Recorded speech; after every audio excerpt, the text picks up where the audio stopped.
नमस्कार, मैं हूं राज ठाकुर आपके साथ। आप देख रहे हैं न्यूज 18 पंजाब हरियाणा हिमाचल। और कल पंजाब में निकाय चुनाव हुए और निकाय चुनाव के बाद जिस तरीके की वीडियो सामने आई उससे कहीं ना कहीं बहुत से सवाल खड़े हो रहे हैं। इस वक्त एक और ऐसी वीडियो सामने आई है पट्टी से। पट्टी में सामने आया गुंडागर्दी का वीडियो, आपके जिला प्रधान की जमकर हुई पिटाई। आम आदमी पार्टी ने यह वीडियो जारी किया। डीएसपी पट्टी और पुलिस कर्मियों पर पिटाई का आरोप। ये बड़ी और अहम खबर हम आपको दे रहे हैं। आपके जिला प्रधान के साथ मारपीट हुई और ये तस्वीरें आपकी टीवी स्क्रीन पर आप देख सकते हैं कि आसपास पुलिस है और बीच में एक शख्स जो आम आदमी पार्टी का जिला प्रधान बताया जा रहा है और इसकी जमकर पिटाई हुई है। ये एक्सक्लूसिव तस्वीरें आप देख लीजिए। पुलिस पर सीधे आरोप लग रहे हैं मार पिटाई के और यहां पर बुरे तरीके से इसे खींचा जाता है और 3 से 4 पुलिसकर्मी इसे पकड़ते हुए और पीटते हुए। ये तस्वीरें साफ साफ कहानी बयां करती हुई। बहरहाल ऐसी वीडियो कल जरूर सामने आती रही, जहां पर झड़प हुई, हाथापाई हुई, जहां पर लोगों को पीछे धकेला गया, बहसबाजी हुई, लेकिन जहां पर पुलिस इस तरीके से एक शख्स को पीट रही हो, ऐसी तस्वीरें आज सामने आई है। कल की ये तस्वीरें हैं पट्टी से और बता दें कि कल पट्टी में गोली भी चली थी और अब ये तस्वीरें सामने आ रही है। आम आदमी पार्टी के जिला प्रधान की ये तस्वीरें जहां पर बुरे तरीके से इस शख्स को पीटा गया है। अब ये वीडियो सामने आया। न्यूज 18 पर ये एक्सक्लूसिव वीडियो आप देख पा रहे हैं।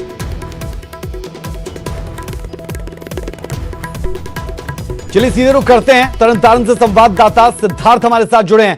सिद्धार्थ, क्या अपडेट इस पूरी खबर को लेकर? इस वीडियो के सामने आने के बाद आम आदमी पार्टी की तरफ से क्या प्रतिक्रिया सामने आ रही है और पुलिस से अगर सवाल इस बाबत पूछा गया हो तो पुलिस इस पर क्या कह रही है?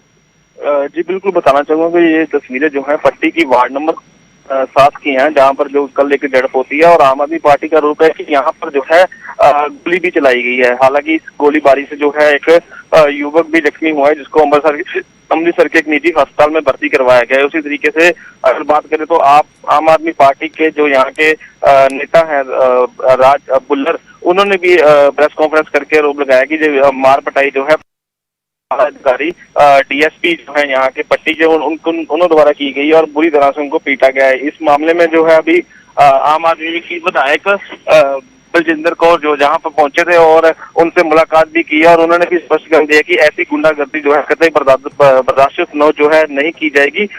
ये सरासर गलत है और उन्होंने आरोप भी लगाया कि जो सत्ताधारी पार्टी है ऐसा नहीं करना चाहिए था, या जहां पर बूथ कैप्चरिंग का भी आरोप जो है उन्होंने लगाए हैं। सिद्धार्थ, जिस शख्स को पीटा जा रहा है उस शख्स के बारे में थोड़ा सा बताइए और हालत कैसी, क्योंकि पिटाई तो बहुत हुई है। जी बिल्कुल, जो शख्स को जिसको पीटा गया है वो हालांकि खतरे से बाहर है और जो बिल्कुल ठीक भी है और उसको जो है पुलिस ने पीटने के बाद जो साथ में ही जो है हिरासत में ले लिया था और कल शाम को उसको जो है 5:30 बजे के करीब जो है छोड़ा गया था। सुबह 9:15 बजे पुलिस ने उसको हिरासत में ले लिया और 5:30 बजे उसको छोड़ा गया था। उसने साथ में आरोप जो है कांग्रेस के जो यहाँ से विधायक धर्मेंद्र गिल हैं उनके पीछे पर भी लगाए कि उनके द्वारा जो कुछ युवक यहाँ पर लाकर जो है गुंडागर्दी जो है बूथ के बाहर की गई थी। जी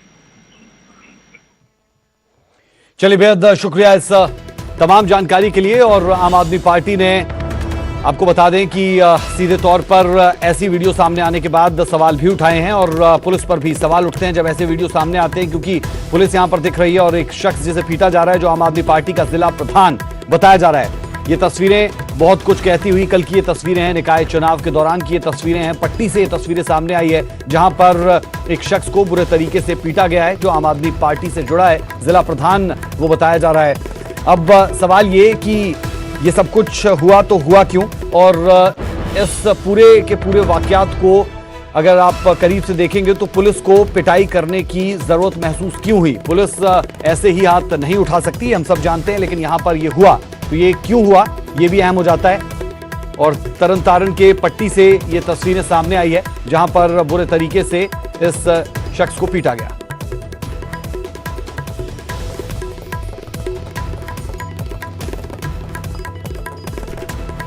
ये तस्वीरें कल की हैं, यानी 14 फरवरी 2021 की। आम आदमी पार्टी ने ये वीडियो जारी की है और जिस शख्स को पीटा जा रहा है वो आम आदमी पार्टी का जिला प्रधान बताया जा रहा है। बुरे तरीके से उसके साथ मारपीट हुई है, हालांकि खतरे से बाहर ये शख्स बताया जा रहा है और सवाल पुलिस और पुलिस की भूमिका पर उठ रहे हैं। आम आदमी पार्टी के कुछ नेताओं की तरफ से प्रतिक्रियाएं भी आई है। हमारे साथ जुड़ रहे हैं हरपाल सिंह चीमा, आम आदमी पार्टी के वरिष्ठ लीडर हैं। चीमा साहब समझना चाह रहे हैं आपसे कि इस तरीके का जब वीडियो सामने आता है वो भी निकाय चुनाव के दिन, तो उसके बाद किस तरीके से आम आदमी पार्टी इसे टेकअप करने वाली है आने वाले दिनों में, और अब तक आप लोग क्या इसके बारे में सोचने का कर रहे हैं? देखो, कल साडे पट्टी दे विच साडे बंदियां ते जानलेवा हमला होया, गोली चलाई गई है कर पट्टी दे विच, और कल साडे नौजवान लालजी भुल्लर नूं किस तरह कुੱਟਿਆ गया। इसे तरह धूरी दे विच होया, धूरी धरना लग्या, धूरी दे विच कांग्रेसी गुंडियां ने आम आदमी पार्टी के लीडरां नूं कुੱਟਿਆ, उत्थे जिहड़ी दहशत फैलाई। पूरे पंजाब दे विच चोणां जिहड़ियां सी हाईजैक कीतीआं होईआं सी, पूरे पंजाब विच चोणां सी जिहड़ियां ओह कांग्रेस हाईजैक कीतीआं होईआं सी। पूरे पंजाब विच गुंडागर्दी दा हाल सी, थां लोकां नूं कुੱਟਿਆ जा रहा सी, डराया जा रहा सीगा, लाठीचार्ज हो रहे सी। पुलिस जिहड़ी आ, पुलिस दे के पट्टी दे भी देखो पुलिस किस तरह कानून नूं अपने हत्थ लैके एक निहत्थे नौजवान से वार कर रही है और मार रही है, इससे कोई कसूर नहीं। सो इत्थों पता लगदा भी कांग्रेस जिहड़े व्यक्ति ने साडे पट्टी वाले नौजवान नूं कुੱਟਿਆ अजीत भुल्लर नूं, सो मैं समझदा उन्हां सारे जिहड़े डीएसपी इंस्पैक्टर है, डीएसपी सब नूं तुरंत जिहड़ा हैगा स्वभाव ते और डिसमिस करना चाहिए सी, उन्होंने बढ़ना परचे दर्ज करना चाहिए तुरंत। जी, और क्या क्या मामला दर्ज करवा पाने में आप लोग कामयाब रहे हैं? तरफ से पिटाई हुई है? बिल्कुल, असली जो मामला दर्ज साडी पूरी टीम उत्थे पट्टी च भी बैठी है, धूरी च भी धरने ते बैठे हैं। असं बिल्कुल प्रोटेस्ट कर रहे हैं। ये कांग्रेस के राज जिथे कांग्रेसियों की गुंडागर्दी है, मैं समझदा उत्थे पुलिस भी जी गुंडागर्दी उतरी हुई है, और पट्टी देखो शरेआम कुੱਟ रहे हैं। तुहाडे सामने वीडियो कितना वायरल कितना देखो हो रहा है। वो नौजवान ने हथ कोई किसी किस्म का कोई हथियार नहीं, कोई गल नहीं, वो ये कह रहा है कि कांग्रेसी बाहर कटो जो बूथ कैप्चरिंग कर रहे हैं। सो कांग्रेस ने 4 सालों में पंजाब के लोगों का कोई भला नहीं किया, ना कैप्टन साहब ने घर रोजगार दिता, ना कैप्टन साहब ने घर नौकरी दी, ना किसान का कर्जा माफ किया, उल्टा 3 काले कानून जिहड़े ने वो पंजाब के लोगों के सिर होर बनवाते। सो अज पंजाब के लोग जिहड़े हैगे ने इनको बदला लेना चाहते थे, तो इहदा तां ही जिहड़ा पंजाब कुटमार कीती है।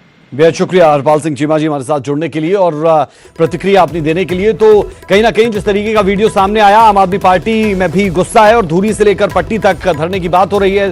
धूरी में धरने पर बैठे भी है आम आदमी पार्टी के कुछ नेता, और अगर पट्टी की बात करेंगे तो पट्टी में आम आदमी पार्टी की एक पूरी टीम वहां पर मौजूद है। हरपाल सिंह चीमा की तरफ से ये जानकारी दी गई।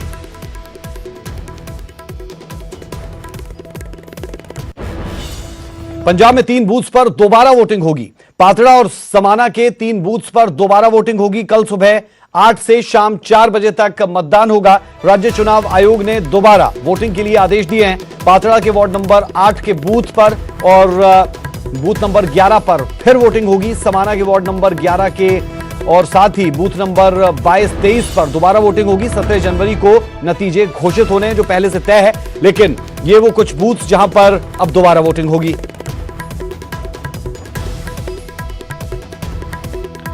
चलिए सीधे रुक कर लेते हैं। संवाददाता रोहित बंसल हमारे साथ जुड़े हैं। रोहित, कुछ ऐसे वार्ड्स जहां पर अब दोबारा से वोटिंग की जाएगी। पंजाब में 3 बूथ्स पर दोबारा वोटिंग होगी। पूरी जानकारी चाह रहे हैं कि इन बूथ्स पर हुआ क्या था और कैसे इस निष्कर्ष पर चुनाव आयोग पहुंचा कि यहां पर दोबारा चुनाव हो। जी बिल्कुल राज, अगर बात की जाए इन तीनों बूथों की तो ये तीनों बूथ 2 एरिया के अंडर आते हैं। एक एरिया है समाना का एरिया और दूसरा एरिया है पात्रा के एरिया। और खास बात इसमें यह है कि दोनों ही जो शहर हैं वो दोनों शहर पटियाला के अंडर आते हैं और पटियाला सीएम सिटी है। सीएम सिटी के अंडर ये 2 शहर आते हैं और उनमें से 2 बूथ की अगर बात करिए, अगर समाना की मैं बात करूं तो समाना का बूथ नंबर 22 और 23 2 ऐसे बूथ थे यहाँ के अंदर बूथ कैप्चरिंग की कोशिश की गई और इसके दौरान जो मशीनें थी उन मशीनों को तोड़ दिया गया, जिस वजह से इस पे री इलेक्शन हो रहा है। और दूसरी बात की जाए पाटना की, तो पाटना के वार्ड नंबर 8 पे जो री इलेक्शन होने जा रहा है, इसमें क्या हुआ था कि जो मशीन ही उठा के ले गए थे लोग और उसके बाद थोड़ी देर बाद मशीन को पास के एरिया से रिकवर किया गया था, पर उसके बाद वोटिंग दोबारा एक बार फिर शुरू नहीं हो पाई और इसी वजह से फिर से जो इलेक्शन है वो कल इलेक्शन होने वाले हैं। और कल 8 बजे से लेकर शाम के 4 बजे तक इलेक्शन किए जाएंगे और 17 तारीख को फिर से जो पहले से ही तय है उस तारीख को गिनती की जाएगी। जी राज। चलिए बेहद शुक्रिया इस तमाम जानकारी के लिए। तो अपने दर्शकों को बता दें कि 3 बूथ्स पर दोबारा वोटिंग होगी पंजाब में और कल ये वोटिंग प्रक्रिया शुरू होगी। साथ ही आपको ये भी बता दें कि इन 3 बूथ्स पर कल जो वोटिंग होगी उसके नतीजे भी आएंगे और वो नतीजे 17 तारीख को ही आएंगे।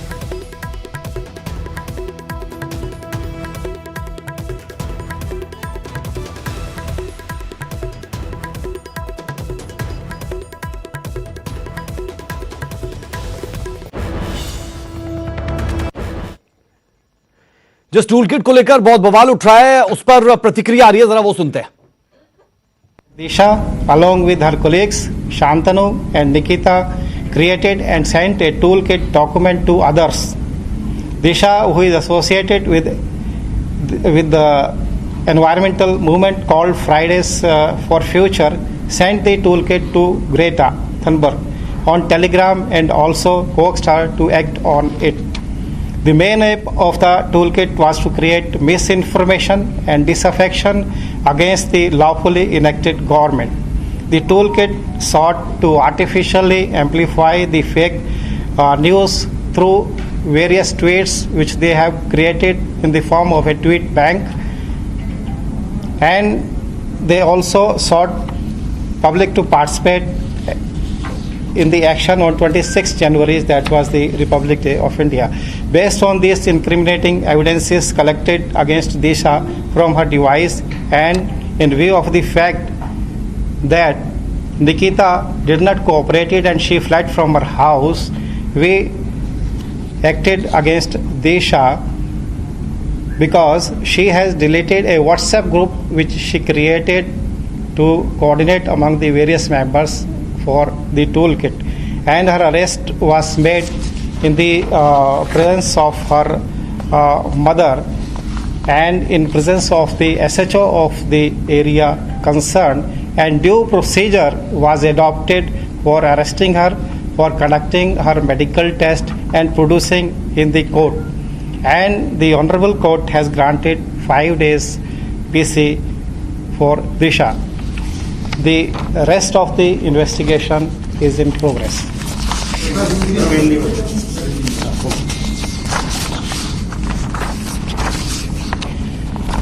जैसा आपको विदित है, 27 नवंबर 2020 से किसान आंदोलन दिल्ली के बॉर्डर्स पर चल रहा है। वह उस आंदोलन के दौरान कई प्रकार की गतिविधियां हुई। 4 फरवरी 2021 को सोशल मीडिया मॉनिटरिंग के दौरान एक गूगल डॉक्यूमेंट टूलकिट के बारे में पता लगा जो ट्विटर पर शेयर किया गया था। इस टूलकिट के एक भाग में प्रायर एक्शन के नाम से कुछ एक्शन पॉइंट्स लिखे थे, जैसे 26 जनवरी और उससे पहले हैशटैग के द्वारा डिजिटल स्ट्राइक करना, 23 जनवरी से ट्वीट स्टॉर्म शुरू करना, 26 जनवरी को फिजिकल एक्शन। इसी डॉक्यूमेंट के दूसरे भाग में भारत के सांस्कृतिक धरोहर जैसे योग और चाय को हानि पहुंचाना और भारतीय दूतावास को टारगेट करने जैसे कार्य उल्लिखित है। इस टूल किट में दिए गए समयबद्ध एक्शन पॉइंट और कार्यक्रम को जब दिल्ली में घटित वास्तविक घटनाक्रम के परिप्रेक्ष्य में देखा गया तो बात प्रत्यक्ष रूप से दिखी कि दिए गए एक्शन प्लान को हुबहू निष्पादित किया गया और अमल में लाया गया। इन सभी तथ्य को मद्देनजर रखते हुए दिल्ली पुलिस ने FIR नंबर 49/21 दर्ज की और साइपैड द्वारा इसका इन्वेस्टिगेशन किया जा रहा है।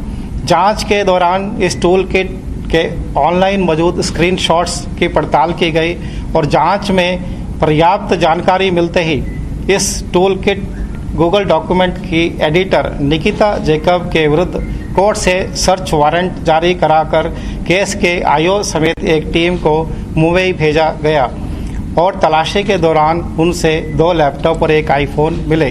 जांच में यह भी बात निकल के आई कि खालिस्तानी समर्थित संगठन पोएटिक जस्टिस फॉर फाउंडेशन के ग्रेटा थनबर्ग के जिस टूलकिट वाले ट्वीट ने देश में बवाल खड़ा कर दिया है। अब दिल्ली पुलिस उसी टूलकिट से जुड़ी अहम बातें बता रही थी और आप दिल्ली पुलिस की प्रेस कॉन्फ्रेंस सुन रहे थे। अगली खबर का रुख करते हैं। चंडीगढ़ में महिला कांग्रेस अध्यक्ष दीपा दुबे पर जानलेवा हमले का मामला सामने आया। रविवार देर रात बदमाश उनके घर पर ताबड़तोड़ गोलियां बरसाकर फरार हो गए। फिलहाल पुलिस मामले की तफ्तीश कर रही है।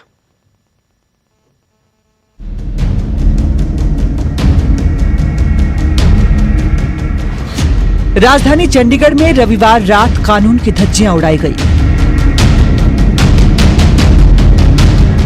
सरेआम गोलियां बरसाकर गुंडागर्दी की नुमाइश की गई। इस गोलीबारी में चंडीगढ़ महिला कांग्रेस अध्यक्ष दीपा दुबे बाल बाल बची। दीपा के मुताबिक उनके मकान में 2 छात्र किराए पर रहते हैं, जिनसे मिलने के लिए रात को कुछ युवक आए थे। उनसे पूछताछ करने पर उन्होंने गाली गलौज की और इस मामले की शिकायत सेक्टर 11 थाने पुलिस को भी दी गई थी। इसके बाद रात करीब 1:45 बजे उन पर गोलियां बरसाई गई।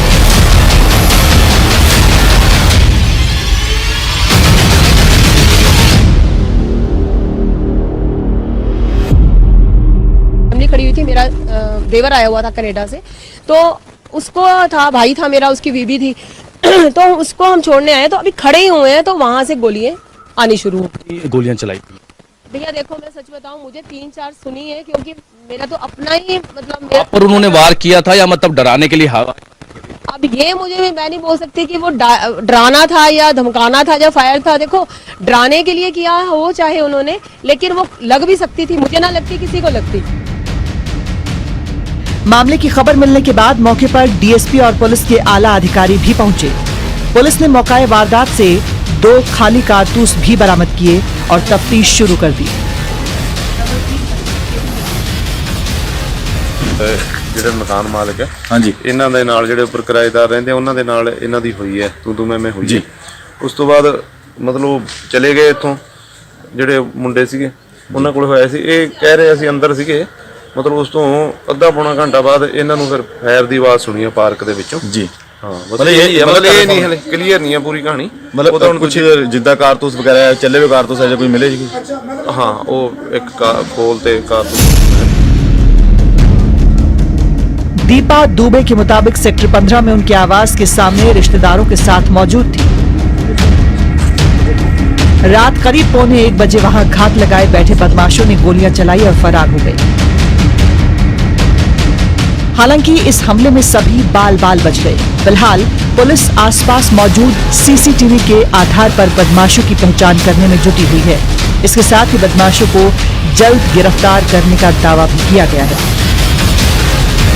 चंडीगढ़ से मनोज राठी, न्यूज 18 पंजाब।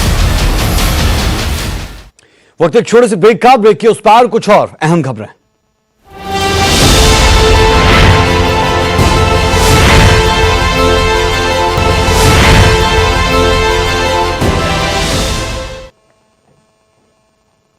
ब्रेक के बाद आपका स्वागत है। क्रिकेटर युवराज सिंह के खिलाफ हांसी में एफआईआर दर्ज की गई है।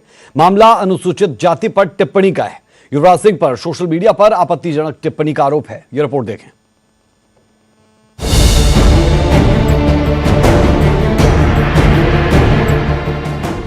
क्रिकेटर युवराज सिंह की बढ़ी मुश्किलें। करीब 8 महीने पहले के मामले में लटकी गिरफ्तारी की तलवार। सोशल मीडिया पर लाइव चैट के दौरान की थी जाति सूचक टिप्पणी। क्रिकेटर युवराज सिंह के खिलाफ सामाजिक कार्यकर्ता रजत कलसन ने हांसी एसपी को शिकायत दी थी, जिस पर अब करीब 8 महीने बाद पुलिस ने एफआईआर दर्ज की है। रजत कलसन के मुताबिक अपने समाज के खिलाफ टिप्पणी को बिल्कुल बर्दाश्त नहीं करेंगे।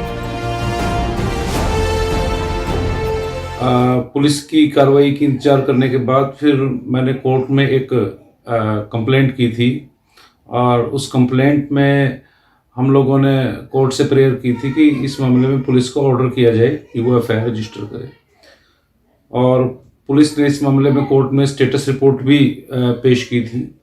हम इस मामले में हरियाणा के जो ऑनरेबल होम मिनिस्टर हैं अनिल विज, उनसे मिले थे। उन्होंने भी आईजी को कहा था कि इस मामले में एक्शन किया जाए। बता दें कि जून 2020 में युवराज सिंह इंस्टाग्राम पर क्रिकेटर रोहित शर्मा के साथ लाइव चैट कर रहे थे। इसी दौरान उन्होंने युजवेंद्र चहल पर आपत्तिजनक जाति सूचक टिप्पणी की, जिसकी सामाजिक कार्यकर्ता रजत कलसन ने शिकायत दर्ज करवाई थी। हालांकि पुलिस ने कार्रवाई नहीं की तो सेशन कोर्ट में याचिका भी दायर की गई और स्टेटस रिपोर्ट पेश करने की गुहार लगाई गई थी। इसके बाद कोर्ट ने 4 अप्रैल तक स्टेटस रिपोर्ट पेश करने के आदेश दिए थे। बहरहाल अब मामले में एफआईआर दर्ज होने के बाद युवराज सिंह पर गिरफ्तारी की तलवार जरूर लटक रही है। हांसी से संदीप सैनी, न्यूज 18 हरियाणा।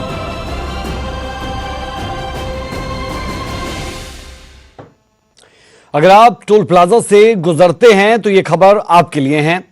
सरकार ने सोमवार रात 12 बजे से फास्टैग जरूरी कर दिया। फास्टैग ना होने पर आपको टोल से गुजरने के लिए दोगुनी रकम देनी पड़ सकती है।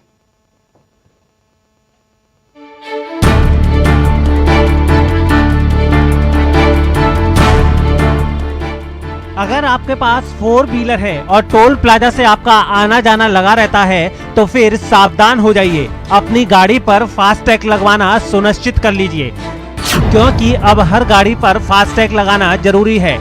टोल प्लाजा पर सभी लेन अब फास्टैग वाली ही होंगी। फास्टैग नहीं होने पर डबल टोल टैक्स देना पड़ेगा। टोल टैक्स कैशलेस करने के लिए फास्टैग जरूरी है और फास्टैग के साथ माई फास्टैग ऐप भी अनिवार्य किया गया है।